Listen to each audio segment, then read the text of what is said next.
안디옥의 그리스도인이라고 하는 제목으로 말씀 나누겠습니다. 누군가가 성도 여러분들에게 당신은 크리스천입니까? 라고 질문을 던진다면 여러분들은 무엇라 답하시겠습니까? 당연히 예, 저는 크리스천입니다. I'm Christian 이라고 말씀할 겁니다. 그런데 저와 여러분들이 그리스도인이라고 하는 것을 어떤 근거를 가지고 그리스도인이라고 말하시겠습니까? 무엇으로 내가 그리스도인이라는 것을 증명하시겠습니까? 보통 주일에 한두 번 정도 예배에 참석하는 사람들, 예배당에 모여 예배드리는 사람들을 그리스도인이라고 말합니다. 그런데 그리스도인이라고 하는 단어가 처음 사용되기 시작할 때에도 아주 단순하게 이런 의미만 가지고 있었을까요? 오늘 본문에는 그리스도인이라고 하는 이 용어가 어떤 배경에서 어떻게 사용되어 있는지 그 내용들이 잘 설명되어져 있습니다. 저와 함께 더 나아가서 그리스도인으로 살아가는 저와 여러분들이 어떻게 살아야 정말 칭찬받는 그리스도인이 될 수 있을까를 함께 생각해 보고자 합니다. 예루살렘 초대교회는요, 유대인들에게만 복음을 전했습니다. 이방인들에게, 그리고 헬라 출신의 유대인들에게는 복음을 전하지 않았어요. 편협한 민족주의와 선민사상, 우월의식이 가득 차 있었습니다. 이방인들에 대한 편견으로 사로잡혀서 그들에게 복음을 전할 필요 없다라고 생각하는 유대인들까지 생겨났었습니다.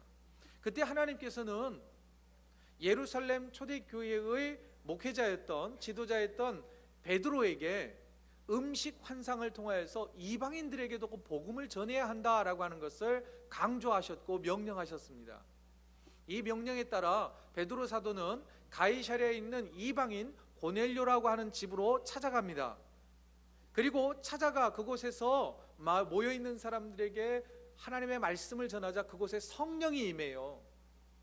오순절 마가의 다락방에 나타났던 그 성령의 역사가 그대로 나타나는 것을 보고, 하나님께서 이방인들에게도 복음 전하는 것이 원하시는구나, 이걸 원하시는구나 생각을 하고 모여있는 이방인 고넬료와 그의 가족들과 일가 친척들과 친구들에게 세례를 베풉니다. 이 소식이 예루살렘에 있는 사도들에게 전달됩니다. 유대인들은 이방인들에게 복음을 전하면 안 된다고 생각했고 그럴 필요 없다고 생각했기 때문에 베드로가 보인 이 행동은 적지 않게 큰 문제가 되었던 것입니다. 베드로와 예루살렘 교회에 있던 사도들이 갈등하는 일이 잠시 있었습니다. 왜냐? 그들에게 이방인들에게 복음을 전했을 뿐만 아니라 세례까지 베풀었기 때문에 유대적 성향이 강한 초대교회 지도자들은 반발을 했던 것입니다. 이때 베드로가 잘 설명을 하고 설득을 합니다. 그리고 하나님의 뜻이 이방인들도 구원받기를 원하신다고 하는 것을 깨닫게 해요. 그래서 예루살렘 초대교회 온 성도들과 지도자들이 열방에 흩어져 있는 모든 사람들에게 혈통과 인종과 그 어떤 것으로도 구별되지 않고 차별받지 않고 모든 사람에게 복음이 전해지는 것이 하나님의 뜻이라고 하는 것을 깨닫게 됩니다. 그 과정의 내용이 오늘 본문에 포함되어 있는 사도행전 11장 1절부터 18절까지의 내용입니다. 그리고 오늘 본문 19절은 이렇게 시작을 합니다. 그때에 라고 하는 이 단어로 시작됩니다. 그때는 언제인가 하니 예루살렘에 스데반 집사님이 순교하는 일로 시작된 박해가 예루살렘 전역을 휩쓸고 있을 때에 성도들은 예루살렘에 머물지 못하고 뿔뿔이 흩어지기 시작을 했습니다. 흩어진 성도들이 어디까지 피신해 갔느냐면 당시 로마와 알렉산드리아를 이어서 세 번째 3대 도시라고 일컫는 거대 도시인 안디옥으로 많은 크리스찬들이 숨어 들어갔습니다. 피신해 갔어요. 그곳에 가서 많은 성도들이 안디옥에 있는 유대인들에게 복음을 전하기 시작을 했습니다. 그때까지도 성도들은 유대인에게만 복음을 전하기 시작을 했어요. 그런데 저 구브로 섬 사람, 바나바의 고향이었던 사이프러스 섬 사람들과 그리고 저 멀리 북아프리카 지역의 구레네에 있는 사람들도 안디옥으로 피신해 왔습니다. 그런데 그 사람들은 누군지 이름도 기록되어 있지 않는데 그 사이프러스 섬 사람과 구레네 출신 몇 사람이 헬라인들에게 복음을 전하기 시작을 했습니다. 쉽게 표현하자면 헬라어를 쓰는 사람들, 달리 표현하자면 이방인에게도 복음을 전하기 시작을 했어요. 그들의 전도로 인하여서 이방인들이 예수를 구주로 영접하고 성도들이 모여들기 시작해서 시작된 교회가 이방인 교회의 첫 번째 교회인 안디옥 교회가 됩니다. 안디옥에 여러 이방인들이 모여서 교회 공동체를 이루었다는 소식이 저 예루살렘에 있는 사도들에게 전달되어집니다. 이미 하나님의 뜻이 이방인에게도 복음을 전해야 한다는 것을 깨달았던 이 예루살렘 교회의 사도들이 신실한 목회자였고 그리고 영적 지도자였던 바나바를 급히 안디옥으로 파송을 합니다. 그래서 그곳에서 목회를 하도록 해요. 바나바가 어떤 사람인지 우리는 이미 사도행전을 통해서 살펴보았지요. 그런 성품이 착하고 저처럼 성품이 착하고 그리고 성령과 믿음이 충만한 이 목회자였던 바나바를 통하여서 이 안디옥 교회가 아주 많이 성장하게 됩니다.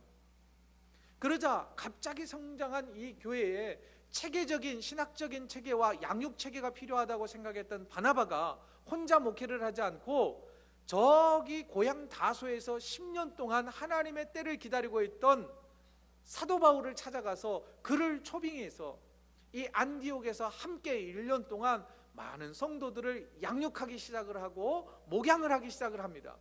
그러자 그 1년 새에 더 많은 성도들이 불어나서 안디옥 교회는 크고 그리고 건강하게 성장을 해 갑니다. 쉽게 표현하자면 바나바 목사님과 바울 목사님의 목회를 따라 많은 평신도 지도자들이 양육을 되었고 지도자들로 막 세워졌습니다. 이방인이었던 안디옥에 사는 성도들이 양육받고 말씀으로 변화되어서 지역사회를 변화시키기 시작했습니다. 그러자 믿지 않던 안디옥에 살고 있는 이방인들이 저 안디옥 교회 성도들을 향하여서 저 사람들은 그리스도인이라고 인정해 주었고 그들을 향하여서 그리스도인이라고 부르기 시작했습니다. 자, 여러분, 예루살렘 초대교회는 지역 사람들이, 주변 사람들이, 믿지 않는 사람들이 생각할 때에는 유대교의 한 분파 정도로만 생각을 했어요. 그런데 저 안디옥에 있는 성도들은 예수를 따르는 사람들, 예수에 속해 있는 사람들, 예수 그리스도를 구주로 믿고 삶의 변화를 이룬 사람들, 우리와는 다른 사람들이라는 표현으로 그리스도인이라고 부르기 시작했던 것을 우리는 기억해야 합니다. 그렇다면 처음 저 수리아 지역의 수도인 안디옥에서 그리스도인이라고 하는 이 단어가 사용되기 시작한 배경을 보면 단순하게 주일에 몇 번 교회 가서 예배드린다는 그것만으로 그리스도인이라고 말하지 않았다는 겁니다. 삶이 변화하고 예수를 쫓아가고 예수에 속해 있어서 내 삶의 전 영역이 변화된 사람들을 향하여 그리스도인이라고 불렀다는 것을 우리는 가슴 깊이 새겨야 할 것입니다. 그러면 폭을 조금 더 넓혀서 저와 여러분들은 모두 다 그리스도인이라고 자부하면서 살지요. 그렇지 않습니까? 그렇지요? 저와 여러분들은 그리스도인입니까? 아닙니까? 그리스도인이잖아요. 그러면 그리스도인으로 살아가기 위해 어떤 믿음의 태도와 삶의 자세를 가져야 믿지 않는 사람들이 인정하는 당신은 진짜 그리스도인입니다 라고 하는 평가를 받을 수 있을까요? 설교를 준비하던 중에 A.W. 토저라고 하는 목사님이 쓴 책 하나를 책꽂이에서 발견할 수 있었어요. 그래서 그걸 집어들어서 읽기 시작했습니다. 책 제목은 이거예요. 나는 진짜인가 가짜인가. 부제는 이렇게 붙어 있습니다. 당신의 정체를 밝혀라. 저는 이 책 제목이 이렇게 읽히는 거예요. 나는 진짜 그리스도인인가 가짜 그리스도인인가. 너의 정체를 밝혀라. 이 책 속에 제가 오늘 전달하고자 하는, 여러분들과 나누고자 하는 메시지가 다 녹아 있는 거예요. 그래서 저는 이 책을 좀 더 자세하게 설명을 좀 소개를 하고자 합니다. 이 책은 총 4부로 이루어졌어요. 1부를 딱 펴면 진짜는 누구인가? 라고 해서 총 5개의 챕터로 이루어져 있습니다. 소개해드리겠습니다. 누가 진짜인가? 험한 십자가를 부끄러워하지 않는 사람이 진짜 그리스도인이다. 두 번째, 솜사탕 복음을 거부하고 가시면류관 복음을 믿는 사람, 고난의 십자가를 질 수 있는 사람이 진짜 그리스도인이다. 세 번째, 나의 행복을 추구하는 사람이 아니라 거룩을 열망하는 사람, 이 사람이 진짜 그리스도인이다 라고 말해주고 있습니다. 그리고 네 번째는 이렇게 말해요. 신앙의 기본에 충실한 사람. 여러분, 신앙의 기본은 무엇을 의미할까요? 총 7가지를 이야기합니다. 첫째, 기도. 여러분, 기도가 만사 형통의 지름길은 아닙니다. 그러나 기도하는 사람은 죄를 덜 지을 가능성이 훨씬 많죠. 신앙이라고 했는데 저는 신앙을 믿음이라고 했습니다. 그 믿음을 끝까지 지켜가느냐? 세 번째는 성경 묵상, 네 번째는 순종, 다섯 번째는 겸손, 여섯 번째는 우리가 좀 익숙하지는 않지만 진지한 사색이라는 거예요. 말씀을 깊이 묵상하는 것. 이성주의에 빠져서도 안 되지만 반이성주의에 빠져서도 안 된다라고 이야기를 합니다. 하나님께서 주신 이성을 가지고 하나님의 말씀을 깊이 묵상할 수 있어야 된다는 거예요. 그러나 7번째가 굉장히 중요해요. 이성적인 생각을 하되 우리의 이성이 어디에 붙들려 있어야 되냐면 성령의 조명하심, 성령의 이끌림에 붙들린 사람이 진짜 그리스도인이다 라고 말하고 있습니다. 의미 있는 말입니다. 우리가 좀 귀담아 들어야 할 내용이 분명합니다. 이어지는 5번째 보면 5번째 챕터에 이렇게 돼 있어요. 진짜 그리스도인지 가짜 그리스도인인지 스스로 자가 진단할 수 있는 방법이 있다는 거예요. 총 7가지입니다. 첫째, 내가 가장 원하는 것이 무엇인가? 내가 소망하는 것, 내 내면의 욕구, 정말 숨길 수 없는 내 내면의 욕구가 뭐냐? 두 번째, 내가 가장 많이 생각하는 것이 어떤 것인가? 세 번째, 나는 내 돈을 어떻게 쓰는가? 필수 생활비를 제외한 여윳돈이 생겼을 때 내가 그 돈을 어디에 쓰는지를 보면 내가 진짜인지 가짜인지를 알 수 있다는 거예요. 내가 여유시간, 자유시간이 생겼을 때 이 시간을 어디에 쓰는가? 어떤 사람들과 어울리는가? 나는 누구를 존경하고 어떤 것에 열광하는가? 나는 무엇을 보고 웃는가? 이것에 대해서 아주 내면 깊숙한 곳에서 아주 진지하게 진실하게 답을 해보면 내가 진짜인지 가짜인지를 자가 진단할 수 있다는 거예요. 그렇다면 여러분, 저와 여러분은 진짜입니까? 가짜입니까?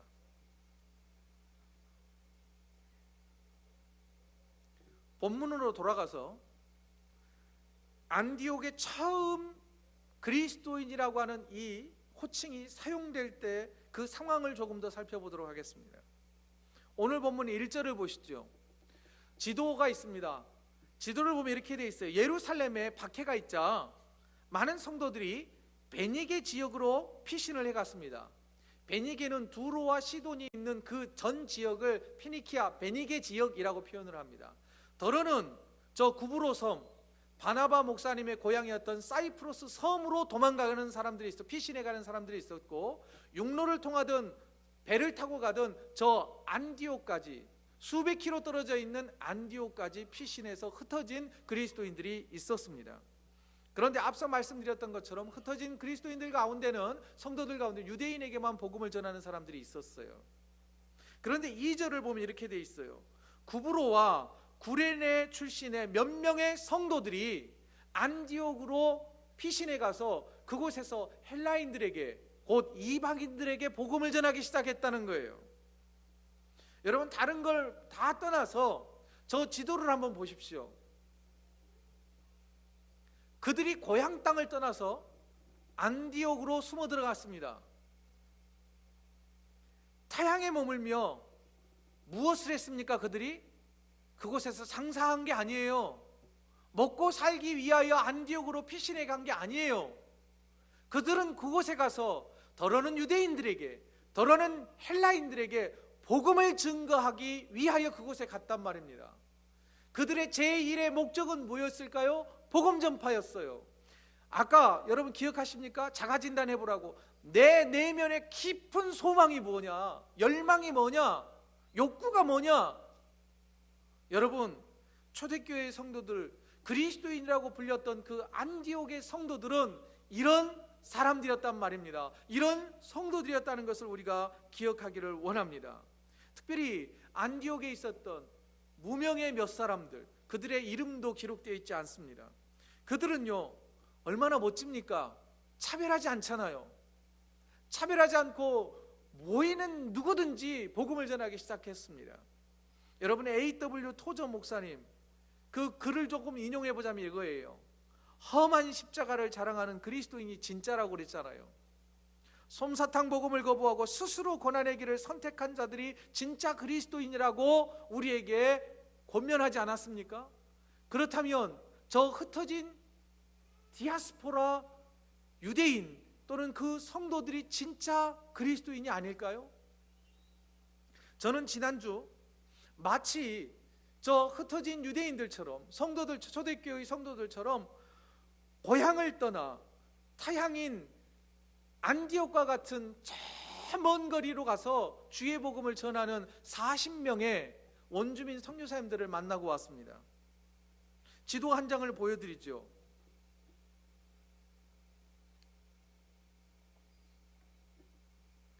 캐나다 원주민 선교사 지도입니다. 저 지도는 40명의 한인 원주민 선교자들이 흩어져 있는 지역이에요. 캐나다 서쪽 끝에 보면 마크토시스라고 하는 섬에서 김광식 선교사님이 사역하고 계십니다.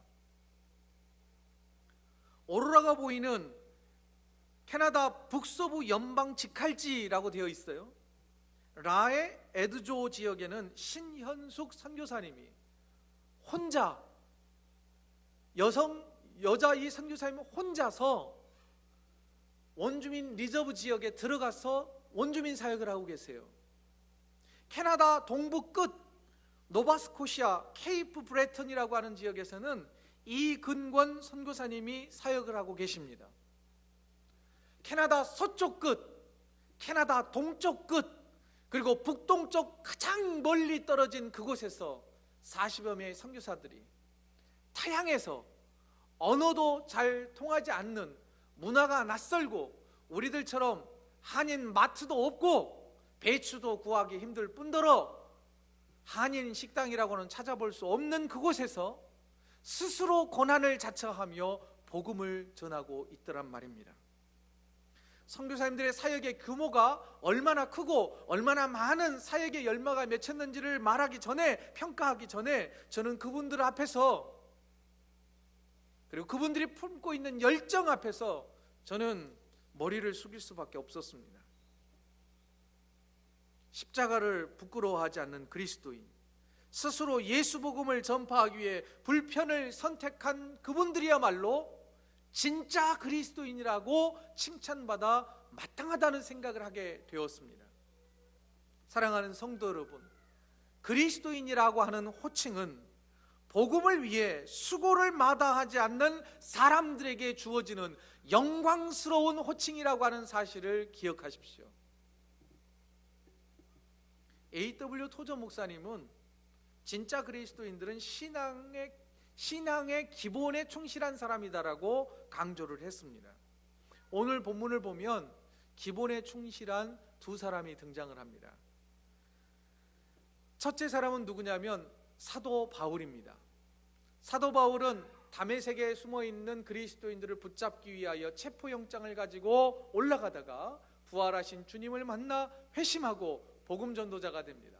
다메섹 회당에서 복음을 전하다가 하마터면 죽을 뻔해서 예루살렘으로 피신했습니다. 예루살렘에서도 회당에 가서 유대인들에게 복음을 전하다가 그곳에서도 죽으려고 하자, 사람들이 죽이려고 하자 가이사랴 항구를 통하여서 저 고향 땅 다소로 숨어 들어갑니다. 그곳에서 10년 동안 하나님의 때를 기다립니다. 여러분, 사도 바울이 고향 다소에 10년 동안 머무르면서 뭐 했을까요? 하나님 왜 그러세요? 제가 이렇게 헌신했는데 이럴 수 있습니까? 하고 하나님 원망했을까요? 저는 그렇지 않다고 봅니다. 많은 그가 쓴 13권의 성경을 다 뒤져보면 그는 그곳에서도 이방인들에게 복음 전파를 했고 그곳에서 말씀 연구를 했어요. 기도했어요. 순종했어요. 겸손의 모습을 배우기 시작을 했습니다. 그림 보시죠. 나는 진짜 가짜인가 하면서 네 번째 신앙 그 리스트를 보십시오. 모두 다 사도 바울이 이 일을 충실히 감당했단 말입니다. 특별히 또 그는 철학을 공부했던 사람 아닙니까? 그는 깊이 사색을 통하여서 하나님의 말씀을 연구하기 시작했단 말이죠. 그러나 그 논리 위에, 그 철학 위에, 그의 학문 위에 성령의 은혜가 임하였습니다. 그는 신비한 환상도 보았고 성령의 음성을 직접 듣는 훌륭한 영의 사람이었기 때문입니다. 그만 그랬을까요?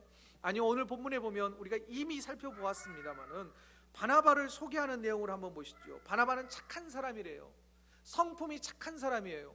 물론 원래 착한 사람이 있어요. 저처럼 원래 착한 사람이 있어요.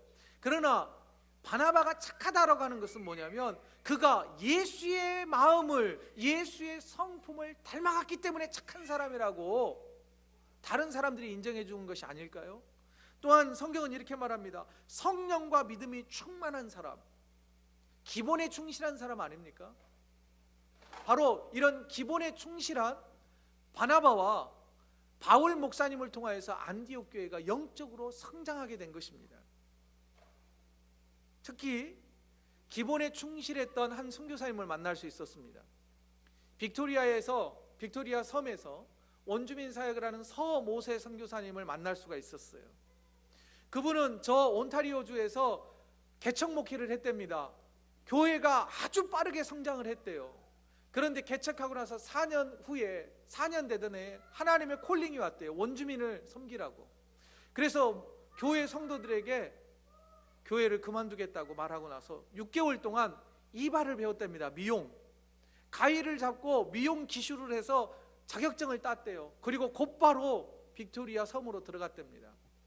그래서 미용하면서 선교를 하기 시작했대요. 그런데 어느 날 뭔가 교회 프로그램을 하고 있는데 원주민 여자아이가 아주 난장판을 피우더라는 거예요. 그래서 이 아이를 번쩍 안아가지고 바깥으로 내치면서 곰! 했다는 거예요. 이 일을 시작으로 해서 알고 봤더니 이 애가 추장 손녀딸이었대요. 그래서 이 추장과 엘더들이 이 리저브 안에 있는 원주민 대표들이 이 서못에 추방해야 된다고 무려 10년 동안 그를 괴롭혔답니다. RCMP에 차일드 어뷰즈로 고발당해서 가서 조사받기를 수십 번, 그리고 무슨 일만 있으면 서못에 추방해야 된다고, 저 사람은 목사도 아니라고 비방하고, 심지어는 막 해코지하는 일들을 10년을 당했다는 거예요. 10년을. 그리고 결국은 추장이 10년 동안 이제 관계를 계속 맺으면서 힘들었다는 거예요. 그래서 저 울릉도 어느 교회에 이력서를 내서 됐대요. 그래서 사모님에게 여보 울릉도 갑시다. 여기서 도저히 못해 울릉도 갑시다. 그랬더니 사모님이 하나님이 주신 소명을 우리가 어떻게 거부할 수 있느냐고 가지 말자 그래서 주저앉았대요. 눈물을 흘리며 주저앉았다는 거예요. 그러면서 그렇게 10년을 지내고 나서 관계가 회복되기 시작했는데 나중에 이 손녀 꼼 했던 그 손녀딸의 할아버지 추장이 돌아가셨는데 그 아버지가 이제 애기 아버지죠. 딸아이 아버지가 우리 아버지 장례를 치러주라고 그러면서 급격하게 원주민들과 사이가 좋아졌는데 그게 불과 몇 년 전이랍니다. 저는 그 소리를 들으면서 그 소모세 목사님의 10년이 마치 다소 고향 땅에서 하나님의 때를 기다리고 묵묵히 기본을 다지고 있었던 사도 바울의 모습처럼 느껴졌습니다. 여러분, 하나님의 때는 언제 열릴지 몰라요. 하나님이 우리에게 은혜를 베풀어 주실 그때까지 기본에 충실할 수 있는 그리스도인 되기로 결단하는 저와 여러분 되시길 주의 이름으로 축원드립니다. 자, 계속해서 본문을 조금 더 살펴보죠. 안디옥 교회가 이렇게 건강하게 성장하고 있을 때 예루살렘에서 선지자 몇 명이 방문을 했어요. 그 가운데 아가보라고 하는 선지자가 있었습니다. 선지자가 예언을 하기를 얼마 지나면 이 팔레스틴 전역에 큰 흉년이 들 거라고. 아니나 다를까 성경을 보면 글라스도라고 하는 사람이 다스리던 때에 어느 참고문헌을 봤더니 AD 46년경 역사적으로 정말 흉년이 있었다라고 하는 기록이 남아있답니다. 흉년이 들었어요. 그러자 이 안디옥에 있는 이방인 교회잖아요. 이방인 교회 성도들이 저 유대 땅 예루살렘 지역에 있는 형제들에게 구제 헌금을 보내자고 스스로 일어나서 모금을 하기 시작합니다. 선교 헌금을 보내는 거예요. 구제 헌금을. 그러면서 29절을 보시죠. 29절 여러분들이 크게 한번 읽어주세요. 시작.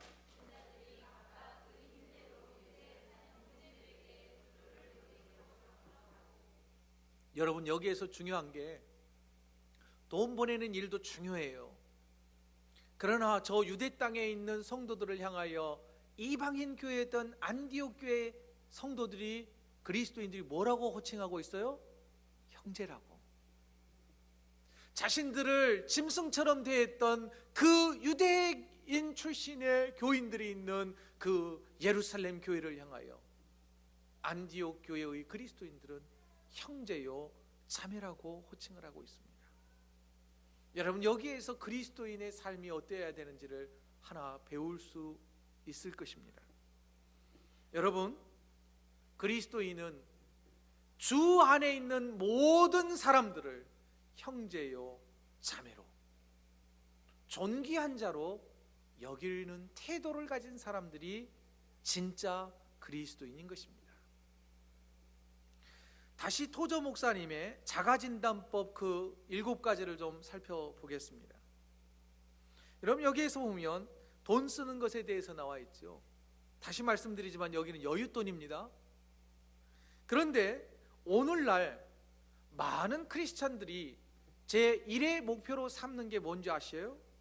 물질적인 안정입니다. 현대를 살아가는 모든 사람들에게 제1의 목적은 물질적 안정을 추구하는 것이 생애 목표로 삼고 있어요. 그럼에도 불구하고 이방인 교회에 있던 안디옥 교회 성도들은 자기 쓸 것을 나누어 주었단 말입니다. 물질을 어디다 써야 하는지 그 가치 기준을 조금 다르게 한 사람들이었어요. 또 한 사람 선교사님을 만났어요. 또 한 번. 저 사스케추원 리자이나 지역 포트펠리 지역에서 선교하는 분이에요. 여러분, 사스케추원 리자이나라고 하는 곳 가보셨어요? 저는 가봤어요. 2014년도에 우리 유은숙 집사님 남편 되시는 유아표 선생님이 리자이나 지역에서 모텔 사업을 할 때에 힘들어 하신다는 소식을 듣고 차를 몰고 갔어요. 겁없이. 밥 먹는 시간 빼놓고 논스톱으로 28시간 걸렸어요. 왕복 4,300km 운전을 했습니다. 이거는 재밌었어요. 저희가 5월에 갔었는데 막 모래바람 날리고요, 허허 벌판에 한 1,000명 정도 되는 도시가 있더라고요. 그런데 바로 그 지역이에요. 리자이나 지역이. 이 선교사님은 그 지역에 있는 90세, 70세, 80세 되시는 캐네디언 할머니들과 원주민들과 함께 예배 공동체를 이루어 살아요. 듣자 하니까 선교사님은 자녀가 없었어요. 그러면서 사모님과 의기투합해서 그곳에 갔어요. 그런데 사모님의 부모님은 이 밴쿠버에 사신대요. 그런데 사모님은 이 편한 밴쿠버를 마다하고 황량한 사스케추원에 가서 원주민들을 섬기고 계셨습니다. 그리고 그 윤현진 선교사님이 저에게 늘 말씀하시길 이러는 거예요. 항상 저는 오늘을 마지막이라고 생각하며 삽니다. 그런 이야기를 자주 하세요. 그래서 한 명의 원주민이라도 복음으로 치유받고 구원받게 하고 싶다고 계속 말씀을 하시는 거예요. 그 이유가 있었어요. 두 분 다 심장 질환을 가지고 있답니다. 언제 심장이 멈출지 모른다는 거예요. 그래서 자기는 마음이 급하다는 거예요. 마음이 급하고 하루하루가 너무나 소중하다는 거예요. 이번 포럼 하는데도 선교사님 포럼은 대부분 약간 학술적인 거잖아요. 그런데 이 선교사님은 마음에 막 불덩어리가 있으니까, 마음이 급하니까 어떻게든 실질적인 사역을 좀 해야 한다고 막 하면서 막 울더래요. 선교사님 사신 분들을 설득하려고 막 울면서 더 빨리 일을 해야 되는데 이론적으로만 해서 한다고 막 울면서 막 설득을 하더라는 거예요. 아니나 다를까 저희 아이들을 위해서 기도해 준대요. 서리에 있는 어느 카페에서 기도를 해주는데, 와, 저 그렇게 막 열정적으로 기도할 줄 몰랐어요. 부흥회 하듯이 막 기도를 해주는 거예요. 바로 우리 옆자리에 터번 쓴 사람이 있었거든요. 혹시나 이게 컴플레인 할까봐 막 조마조마한 거예요. 저는 우리 아이들을 위해서 기도를 해주는데 아멘보다는 막 조마조마한 거예요. 그런데 기도하고 나니까 목사님이, 선교사님 눈물을 막 흘리면서 기도를 해주시는 거예요. 한다는 말씀이 뭐냐면, 목사님, 저는 목사님 자녀들을 위해서 기도하겠다고는 약속을 못해요. 언제 죽을지 모르기 때문에, 나는 마음이 급하기 때문에, 나는 하늘의 소망을 두고 사는 사람이기 때문에 지금 할 수밖에 없었어요. 이해해 주세요. 그러더라고요. 여러분, 진짜 그리스도인은 끝이 있는 유한한 세상에 소망을 두지 않고 영원한 하나님 나라의 소망을 두고 사는 사람이 진짜 그리스도인이 아닐까요? 세상의 가치에 마음을 두지 않고 한 영혼 한 사람을 살리기 위하여 언제 죽을지 모르지만 자기 생명 바치고 자기의 물질 바치고 자기의 열정과 재능을 다 바치는 그런 사람들이 진짜 그리스도인이 아닐까요? 마지막으로 우리 스스로에게 질문을 한 번 더 던져봅니다. 나는 진짜 그리스도인인가? 가짜 그리스도인인가? 너의 정체는 무엇이냐?